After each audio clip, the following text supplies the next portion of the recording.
안녕하십니까. 한국남자연맹의 김선택 회장입니다. 이혼 시 연말 정산에 대해서 알아보도록 하겠습니다. 자, 이혼을 하게 되면은 자녀에 대해서 엄마가 공제받아야 될지 아빠가 공제받아야 될지가 문제가 됩니다.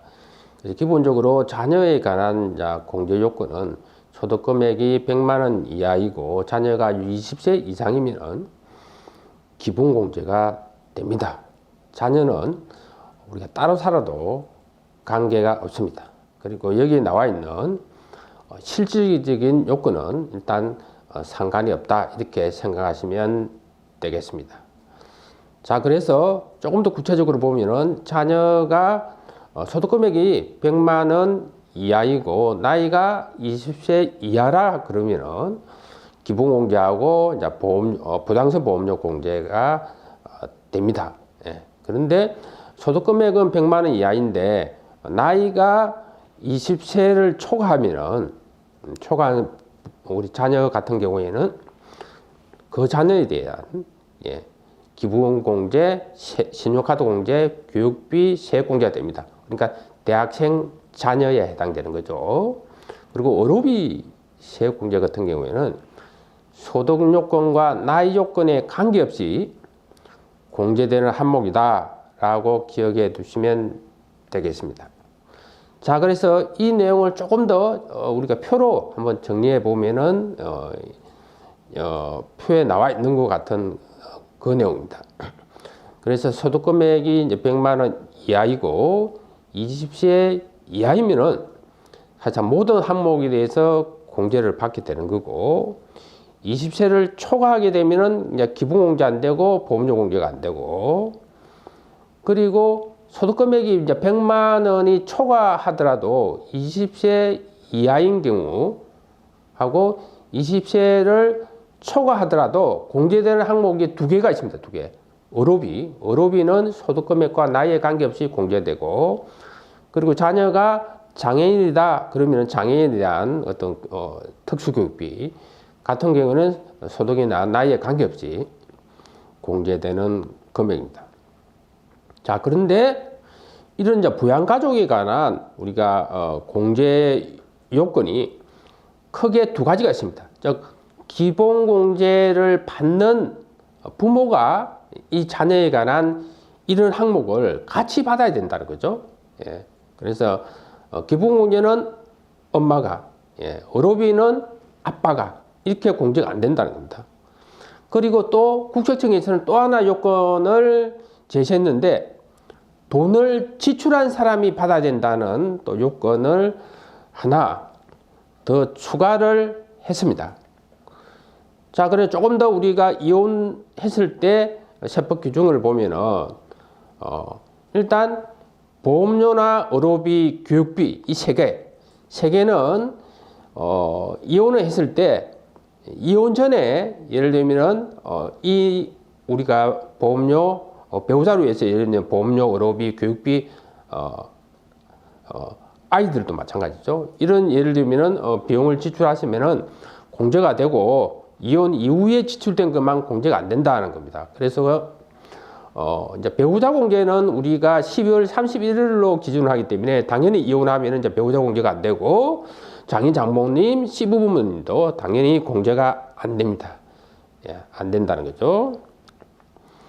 자, 그리고 친권이 없는 자녀 같은 경우 누가 공제받느냐? 자, 이혼했을 때 자녀에 대해서는 사실상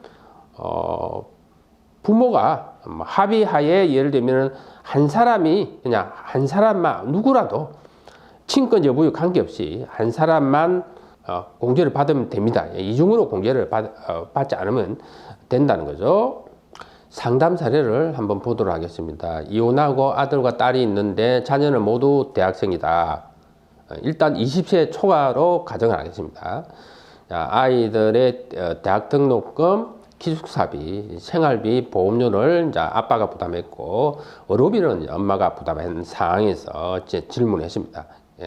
아빠가 교육비와 대학 등록금 교육비와 이제 보험료로 공제를 받고 엄마는 각각 의료비를 받아야 되느냐 이렇게 질문했죠. 국세청은 각각 우리가 받을 수 없습니다. 예, 어떤 분 한쪽을 몰아서 받아야 되기 때문에 각각 받을 수 없다는 거고. 그리고 아빠가 보면은 대학 등록금은 이제 공제가 되는데 20세 초과이기 때문에 우리가 보험료 공제, 부당성 보험료 공제는 안 됩니다. 기본 공제하고 부당성 보험료 공제는 안 된다는 거죠.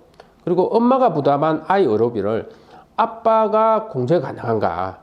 라고 질문하셨는데, 국세청에서는 이 의료비를 엄마가 지출했기 때문에 공제가 안 된다라고 국세청에 상담을 하시면은 그렇게 답변을 합니다. 자, 그런데 저희 납세연맹에서는 조금 다른 시각에서 한번 제시를 해보도록 하겠습니다. 자, 이 문제를 조금 더 심도 깊게 우리가 공부하기 위해서는 네 가지 개념을 알아야 됩니다. 자, 언론에서는 절세, 탈세 이 두 가지 개념만 쓰죠. 근데 실제적으로 네 가지 개념이 있다는 거죠. 자, 절세는 법이 허용한 방법으로 우리가 세금을 덜 내는 행위를 말하는 거고, 고의적으로 사기적으로 탈세하는 것은 허위 기부금 영수증을 받아서 적극적으로 탈세하는 것을 우리가 말합니다. 이거는 형사처벌 대상이죠. 그리고 그 중간에 그냥 비의도적인 탈세라고 되어 있는데, 대표적인 예가 부양가족이 소득금액이 100만 원이 넘어가면은 기부공제를 받으면 안 되는데, 세법이 복잡해가지고 부양가족이 소득금액의 100만 원을 계산하지 못해가지고 부당공제로 적발이 됐다. 이거는 비의도적인 탈세입니다. 예. 그냥 가산세만 우리가 행사처벌 대상이 아니고 가산세만 부과하면 되는 거죠. 그리고 비의도적인 탈세의 대표적인 이제 법 해석의 차이 등 여러 가지가 있습니다. 자, 가장 어려운 개념이 이 조세회피라는 개념입니다. 자, 조세회피가 뭐냐? 세법과 세무행정의 약점과 구멍을 이용해서 세법이 예정하지 않는 비통상적인 방법으로 세금을 덜 내는 행위를 말한다. 자, 이 조세회피가 성공하면은 절세가 되고, 그리고 실패하면은 탈세가 되는데, 자, 성공할지 우리가 실패할지를 100% 알 수가 없다는 거죠. 그래서 유동적인 개념이다라고 보시면 됩니다. 그래서 사실 최종적으로 뭐 대부분에서 확정 판결이 나기 전까지는 확실하게 절세가 될지 탈세가 될지를 알기가 힘든 그런 내용이죠. 그래서 대표적인 게 연말정산과 관련해서 이제 조세회피에 해당되는 것이 따로 사는 부모님의 실질적인 부양용건을 무시하라든지 의료비, 뭐 교육비 등을 지출자가 이제 공제하라고 했는데 실제 국세청에서는 지출자를 모르기 때문에 무시하라든지,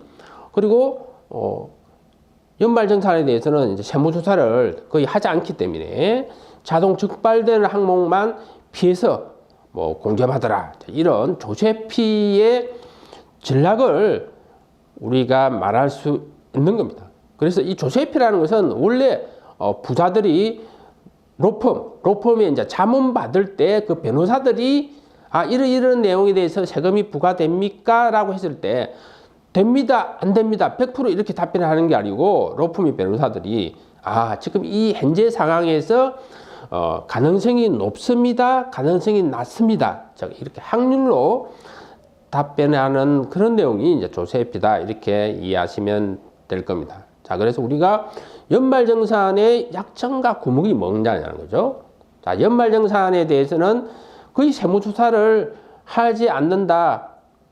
우리가 세무공무원은 한정된 인력으로 세무조사를 하기 때문에 연말정산에 대해서는 세무조사를 거의 하지 않는다는 거.